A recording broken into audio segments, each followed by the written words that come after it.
I'm going to try and keep this short. This is a tough speech to give because even Keshia said to me on Thursday, I'm preparing myself, and I said, what for? The weekend? She goes, no, for you offending me. And as open as I am, I've got a bit.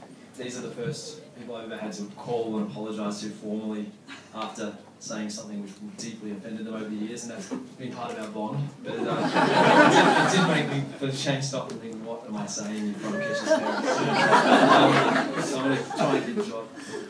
It seems like just yesterday when I was over at Dad's house on Sunday nights, I think there's a few guys here that would relate to this, when you sort of, all your friends have gone and got married, and you have your Sundays where you've had 2 big nights in a row and you're like, what am I doing? And all your friends are sort of envious of this amazing life you've got, but at the same time you're thinking, what am I actually doing here? And I go out to Dad's house and I would ask him all these questions about, what was going on. And I remember he actually said to me once, do not stress about being the last one of your friends to get married. Whether you like it or not, you're going to meet somebody, you're going to fall in love, it's going to be really easy, you're going to get married, you're going to have kids, and then suddenly you're going to realise I'm just like everyone else. And he was right about the fact that when you meet somebody you really click with, it is really easy. And I've said to Keshia many times over the years, we've never had that horrible game-playing period that was so much fun when you were single. We never played game, we haven't broken up and made up, we haven't even fought.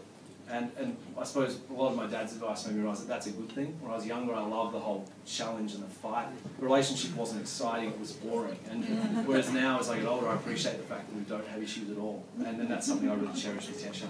Dad did also give me the advice that maybe some people just aren't, maybe some people aren't designed to settle down with one woman. Look at George Clooney, he's really happy. Your software sells, you never need a wife. And I was like, well, I don't know where to go with that. It seems like just yesterday when I was alone at home, when I was at home living alone for five years in an apartment and didn't use the stove the entire time. It seems like just yesterday when Chesh came across and cooked me Christmas lunch because my family wasn't around, neither of us had girlfriends, so I serenaded him while he cooked fish for lunch on Christmas Day. It seems like just yesterday when Cam and I would exchange text messages at 10 o'clock on a Saturday or Sunday morning saying, where are you, which street are you on, have you made it home yet? And compare stories. Neither Keshia nor I recall exactly when our first conversation, what we actually talked about in that first conversation. We both remember that it was a boutique. I used to go to boutiques so often, because I don't go that much anymore, again, a lot of guys here believe. I used to go to boutiques so often that we used to actually have names for all the good-looking girls that we were chasing. And I remember going there with a mate of mine, and I saw Keshia. I still remember the first time. She was wearing a similar dress to what she's wearing tonight. She had her hair in a sort of strange sort of arrangement.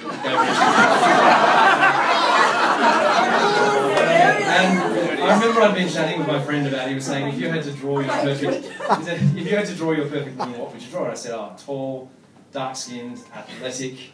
Obviously this wasn't a deep discussion. And I remember seeing Keshia and I said, oh, look at that chick, she's tall, she's athletic. And I said, she's Amazonian. Her nickname, because we had no idea what her makeup was. Her nickname was the Amazonian.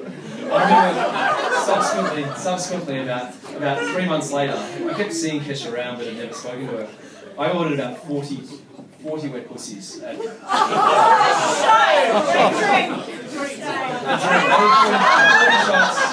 did 40 shots at boutique, and obviously there weren't that many people to drink them, so that all left, and I decided you can't walk away from a whole lot of shots. So I started giving them to anyone I saw around me that wanted one, and obviously Keshia being both an Ave Steaker and a Salmon's lady was up for a drink. I remember thinking, oh my god, the Amazonian's right here, and I've got random drinks. So I offered her one, and all I remember from that night was the conversation started with, where are your parents from to give you your skin tone, and it ended with her asking me, how old are you? Which really hurt. But by that stage, I got her phone number. So a mere 6 months later of random text message exchanges, we were on our first date. And the first 5 minutes of the dinner, Keshia said to me, can you please stop talking to my boobs? I'm up here. And I thought, that's pretty cocky. That's pretty cocky. I'm taking her to a nice restaurant. And so I thought, I'm going to go straight back at this. And I said, well, if you're going to present them to me on a tray, I'm going to show some appreciation. And she did not flinch. And I thought, this girl's good. This girl's good. So, and that basically set the tone for our jokes to this day.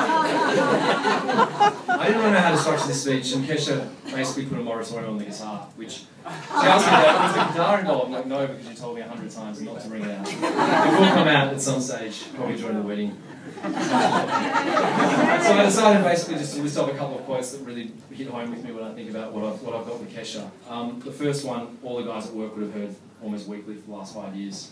And that's a T.S. Eliot quote that says, "We shall never cease from exploration, and at the end of all our exploring, we shall arrive where we started and know the place for the first time." A related Oscar Wilde quote is, "Experience is the name we give to our mistakes."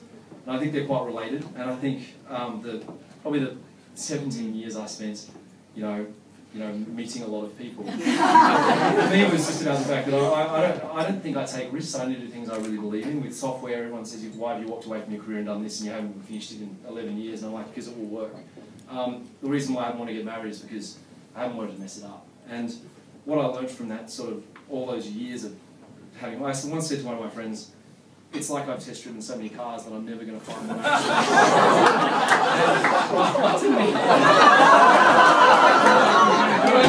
I've even discussed this with Keshia. I said to Keshia,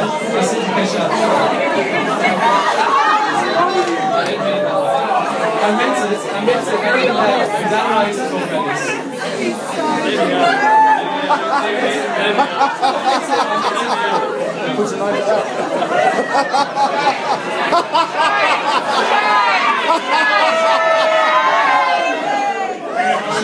I debated taking that out.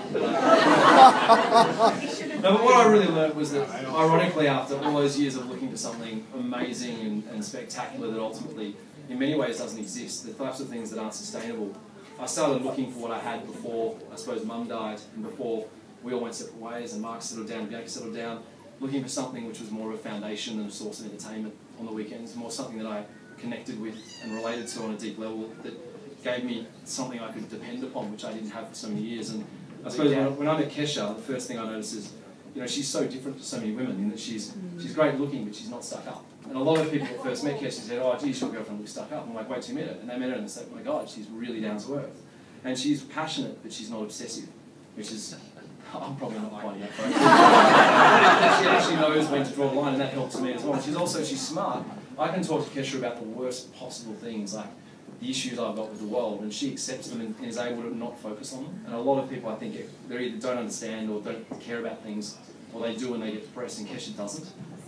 She's unbelievably dedicated to her friends and family on a level which has made me become close to my friends, because she actually makes me realise that you have to put time in for that.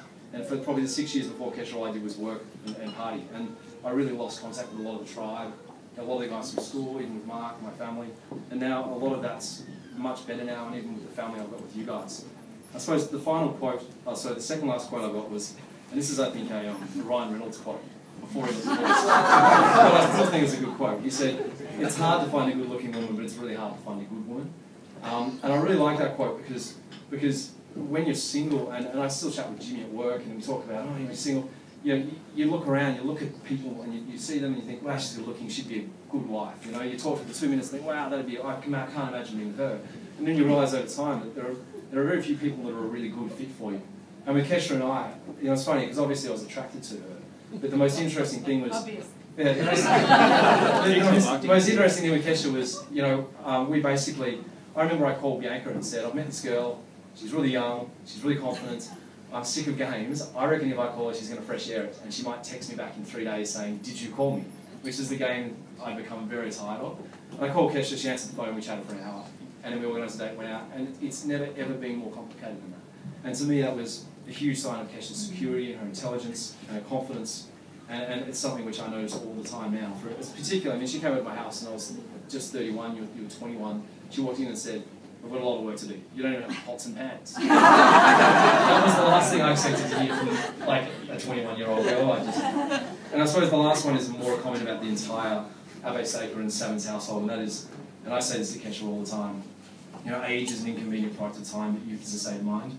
Keshia's family make me feel old sometimes, because if you're actually tired and ran down with work and you catch up with the family, you're actually like, "Whoa, this is intense," because they're just so much energy and so much passion. Maya particularly, when she's on fire, so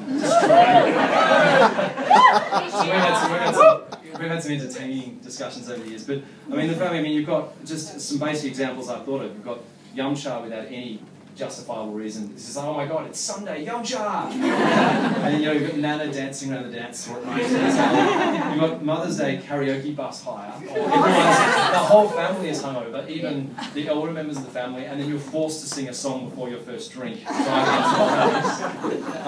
it's probably the only people I've ever met where the children are often telling off their parents for being embarrassing too much. Well, these guys fit right into my family.